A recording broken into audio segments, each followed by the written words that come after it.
Hello, I am Dr. Ragini from Ansel Technical Campus. Welcome you all for another session on developing job description and job specification. So, moving further on this topic, I will first talk about the learning objectives which we are going to get at the end of this session. At the end of the session, we are going to learn about the job description, what exactly job description is and how to write job description. Then we will also create an understanding about job specification, how to write a job specification, and the third and the most recent part among this is that is job requirement matrix, what all is included, what all is there in job requirement matrix. So, moving further, we will first focus on job description. We have already done a little about job description. We will be redoing it, that it is a written statement comprising of what actually the employee has to do or does. Then how he has to perform his duties or responsibilities or the task assigned. Then what are going to be the job working conditions, that is whether he has to perform his job at night, he has to perform his job in the morning, early morning, he has to perform his job in the daytime, he has to perform the job virtually from his home, right. So, what are the job working conditions in which he is? Like for example, I came across a company as a recruitment firm based at Canada, but they are recruiting the technical recruiters here in India. This is not a BPO, nothing, there is no call center job, but this is a proper HR job, a technical recruiter's job, but because the job has to be performed in Texas, Canada, but the employees would be sitting here in India. So, obviously, the job working conditions would be work from home and the timings would be the night, right. And then of course, combining all these things put together in the words of Flippo, job description is an organized factual statement of the duties and responsibilities of a specific job, which would tell what has to be done, how it has to be done and why a particular set of duties should be performed under a caption, say HR executive, marketing executive or whatever is the job title. As it is, there is no standard format for writing job description, because basically three things are important while writing down the job description. What are the duties, responsibilities to be carried out in a job, how these duties have to be performed, right, and then in what conditions to be performed, and of course, not to forget why a particular set of duty or responsibility or task is important to be performed in a particular or under a particular job title. That is what. However, most job descriptions which are covering today in general may come across, or you can see these heads which are under which the jobs are described very clearly. The first one being job identification. Job identification, just like our name Ragini. The moment people say Ragini Johari, I know that I am being talked about. Similarly, job identification means the title of the job. Summary. Summary means a summarized way in maybe in a line or two entailing what exactly the job requires to do. Then the duties and responsibilities in detail, smallest to biggest, easiest most to the most complex one, everything to be mentioned very clearly under the job description statement. standards of performance, right. For example, I came across a job which is a again you can say a sales executive's job for SBI bank cards. Now, the salary could be something, but it is very clearly written that these number of cards have to be sold in order to earn your monthly salary. Now, what is that? That is the standard of performance. This much has to be done in order to ensure that you have performed your task, you have performed your duty, you performed your job perfectly in order to claim your monthly salary. That is the standard of performance on which you will be assessed or evaluated. Working conditions. Again, I am repeating once again, working conditions, that is what are the conditions where which are put forth while performing that task. If you are say a taxi driver, your working conditions would be maybe 9 hours job, 10 hours job, maybe night duty also, right. But at the same time, if you are a part-time worker, your working conditions would be work from home, maybe 2 to 3 hours of work, that is it. So, depending upon the kind of work, the kind of job it is, the working conditions against that job should also be mentioned in the job description. And then the job specifications, which we are going to talk about little later. Now, something different, of course. As you can see, two pictures are here. One, bookmybuy.com, and second, housematedsforyou.com.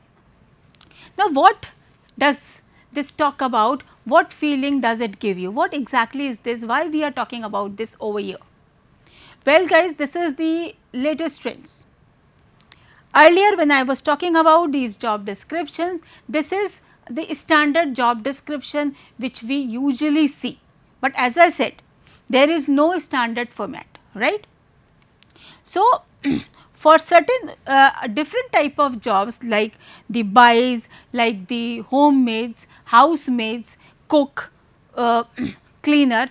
So, obviously these kind of job descriptions have been created, right, like in the form of these sites, bookmybuy.com or this housemateforyou.com, wherein they talk about the jobs like cooks, jobs like cleaners and all that, like we have Urban Clap also, where they have a pool of data, pool of such workers, and their skills are can say their job specifications are posted out there, and you have to choose based on their job specifications which one do you want to hire. So, fine, this is also kind of a job description, and as we call it diversity, and yes guys, diversity count, this is the latest trend. Now, we move on to the second aspect, that is specifications of the job. What job specification is and how it is different from job description. Well, job specifications, as you can see, there are 4 components of job specification, that is educational qualification, experience, personality traits, skill and knowledge. Job description will talk about, will include what job has to be performed under a particular title. Job specification will talk about the skill sets, the traits of an individual which should be possessed by that individual in case if he wants to be selected for a given job. For example, let us take the case of say a job called teacher. When we say teacher, right, so the job description of a teacher will talk about or say duties like teaching, mentoring the students, evaluating their answer books, making question papers, invigilating the exams, checking their answer sheets, posting their marks, making records of their marks, talking to their parents about their improvements and so on forth. All these are the part of job description which a teacher should do. Now, in order to perform all these tasks, what qualities, skills should a teacher possess? Number one, educational qualification, suitably qualified. If the teacher has to teach a management, guys, he or she has to be in MBA with PhD. If the teacher has to teach some technical students, their technical courses, they should be technically qualified, say MTech or MCA or whatever. Then the teacher, if the teacher has to teach small children, they have to be B.Ed in their own subjects, PG plus B.Ed or something. So, these are minimum educational qualifications that are required. Then experience. How many years of experience? Based on those number of experience, will the capability of that teacher be decided. Personality traits, how student friendly a teacher is, how much he or she is worried about their students, how much does that teacher have the problem solving abilities, right. And then the skills and knowledges, the knowledge about the subject, the skills about teaching.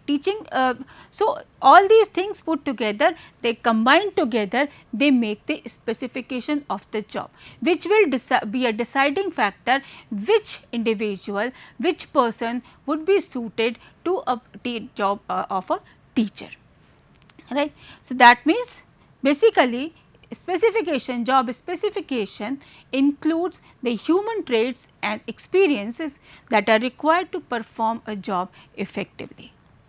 Again, now talking about further the job specifications, for different type of jobs we have to have different sets of specifications, like the first one being specifications for trained versus untrained personnel. Now, this looks a little tricky. Instead of this, if we say specifications for experienced versus fresh personnel, sounds known, sounds understandable, yes. Basically, when you have to write specifications for a trained or an experienced job, person or experienced job, it's very easy. Why? Because you have to only talk about the number of years of experience, the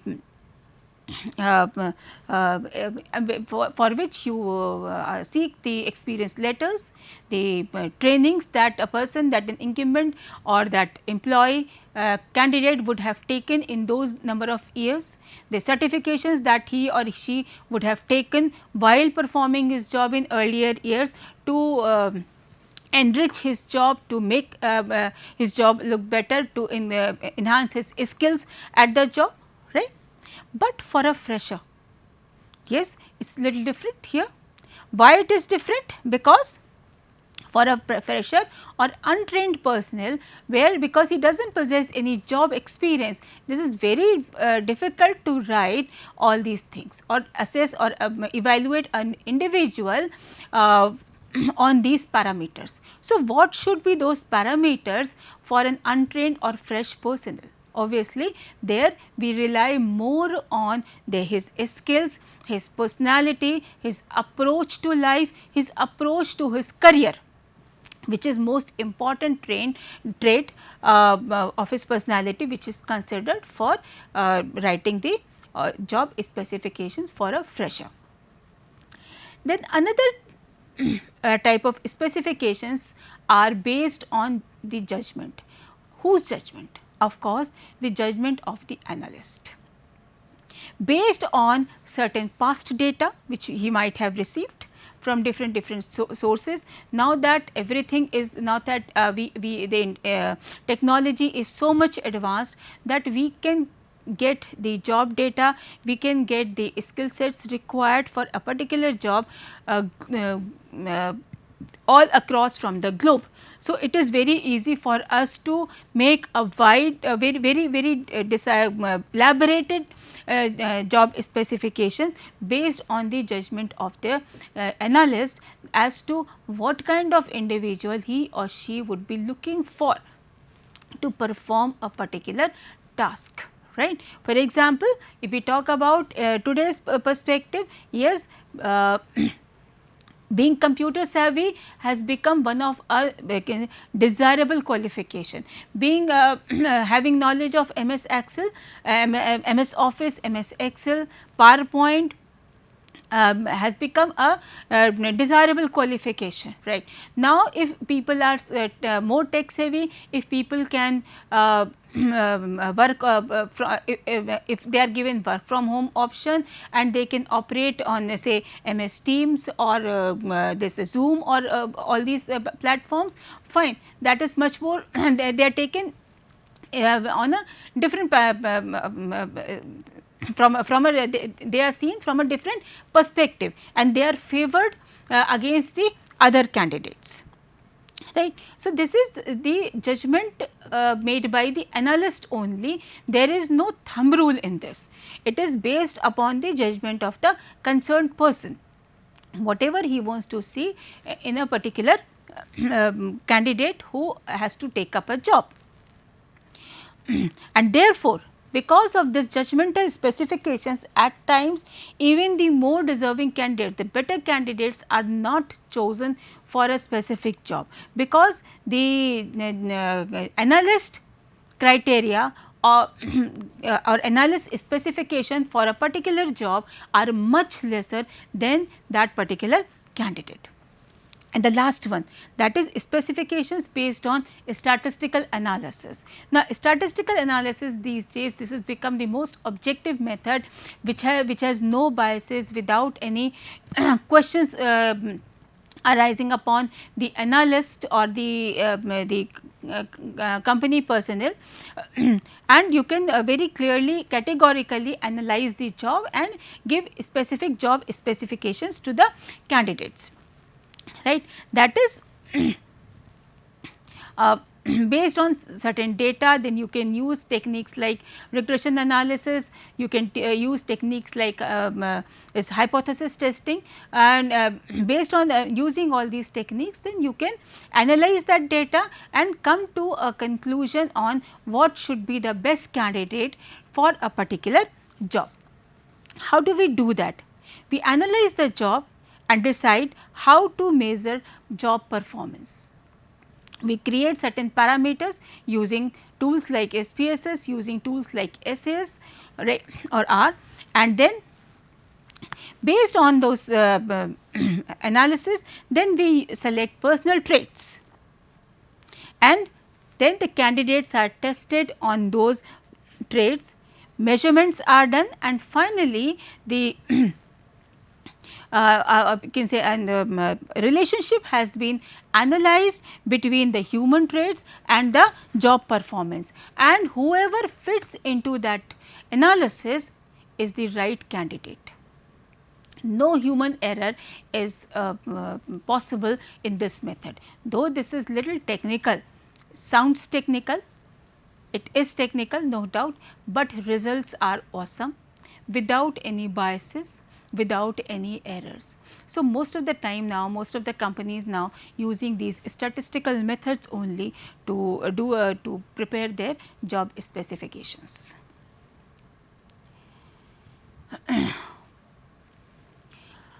Purpose. What is the purpose of job specification? Before applying to a particular job, the candidates will easily analyze whether they are eligible to apply against a vacancy or not. Unnecessary just pulling their resume for a job which is not relevant to them and increasing the workload of the company reps, the people inside the organization is not good. So, that is where job specifications are very much useful. Apart from this, this also helps the recruiting team as well, because of those job specifications, they are given certain parameters on which they have to test various resumes, various candidatures. Those who meet the those criteria are taken on for further process, and those who do not meet that criteria, they are extracted out. Job specifications are also useful to document information about the job role and the skills required to complete that job. And these specifications are also used to to set up the goal for the job and this kind of behavior which is expected from the employee who has been given the task to perform that particular job, right. So, all in all we can say that job specification is a very powerful tool here, because this helps the candidate to understand the job requirements, and based on the job requirements, if the candidate feels, if the employee feels, if the recruitee feels that he meets those criteria, he meets those conditions, then only he would apply, otherwise he will not waste his time. At the same time, for the company also this is very important because they are also able to shortlist only the relevant candidates for a particular job profile and not have to undergo a huge multiple days process of just screening each and every resume and then testing them and finalizing. So, the workload has decreased a lot. These days we have a system called ATS also in the software driven companies, mostly software driven companies, which are also doing the same kind of task, wherein those specifications have been entered in the form of keywords, and the company at the moment the resumes are entered in the software does that part and eliminates the eliminates those resume or those candidatures which are not fitting into those specifications. So, of course, this whether it is done manually or by the software, but specification, yes, this plays a very crucial role in creating a perfect fit or perfect match between the job and the person who has to perform that job. The last one, job requirement matrix, a very important tool, becoming very popular these days, right.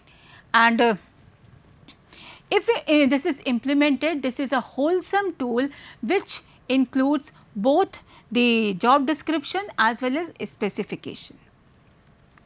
It is a complete description of what workers do and how and why they do a particular task. That is, this clarifies each task's purpose and each duty's required knowledge, skills, abilities and other characteristics. As you can see, this job requirement matrix includes 5 things of first is the main job duties of a job, right. 5 points are there, 5 aspects have to be covered under this job requirement matrix. The first one being main job duties, that is what are the main requirements, main tasks, main duties and responsibilities to be performed in a particular job, right, again part of the job description. Then the second attribute is task statement for main task associated with each duty. Now, each main job is described in detail, including all the tasks involved in this, right. So, that each job is understood in a detailed elaborated manner, what has to be done, why a particular task or duty has been assigned a part of this job. Then relative importance of each with the main job duty.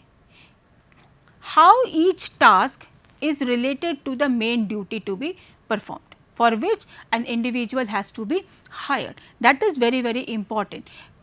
What actually happens? People take up the job, but then later on they fail to understand how a particular task relates to the main task. Say for example, let's talk about teacher. Now as I talked about teacher, various tasks are there. Now some find day, some person can say ki I am very senior, why should I do the invigilation duty? No, because you have taught the students, they are your tots. Now if you will not invigilate them while in their exam, who is the best assessor? It's only you. So this particular thing, there is a relative importance for any job to be performed, and that is becomes a very important integral part of this job requirement matrix. Then fourth component is the time spent on each main job duty. How much time to be given to each job? This is majorly based on the relevance of that task to be performed. Based on that, how much if the task is of more of decision making, obviously more time has to be given. If it is of trivial nature, obviously less time has to be consumed on that task, or we can say if it is of strategical nature, then obviously more task required. If it is of operational nature, less time required. The last one, CASO, related to each main duty. Now what is CASO? CASO is an abbreviation I have used here for 4 or 5 major characteristics which actually become the integral part of job requirement matrix and are part and parcel of the specification of the job. That is knowledge, abilities, skills and other characteristics like aptitude, attitude of an individual for against a particular job, right. So this is very, very important. Your it's not only the knowledge that is important, it's just not only the degree that is important, your abilities to perform. I still remember a small story out here. Once upon a time in a jungle, the king of the jungle, lion, was absent. So all the animals decided together who next to become the king, and they found that there was a monkey who was very near to king, to lion. So they said ki fine, he has been very near to lion all his whole life, and he knows what all has to be done as the king of the jungle. So why not make this monkey king of the jungle? So finally that monkey was made king of the jungle. Now monkey was monkey, right. Though he was made king of the jungle, but obviously he did not possess those abilities as are with the lion. So obviously whenever the other animals asked him to do something better, he used to only jump and jump higher, because that is what he knew. He could not roar, he could not protect other animals from from human beings, right. So basically this is what actually talks about here, the abilities. So it's not only the degree, is not only the minimum qualification that is required, the ability, the attitude, the aptitude to perform the job. So CASO here talks about all these things put together. So as we can see from all these 5 components, attributes of job requirement matrix, this is a wholesome description which includes both job description as well as the job specification. And that is why, as you can see here, okay, as you can see here, the any company which describes a job, they not only write the job description, as you can see right here, the second part of this picture comes here, the specification part, job specification part, right. So, both things come together in hand in hand when they talk about a particular job. So, this is the beauty of this job requirement matrix, and that is why this is become more popular among the organization than writing the description and specification separately. With this, I end my lecture here. Thank you very much.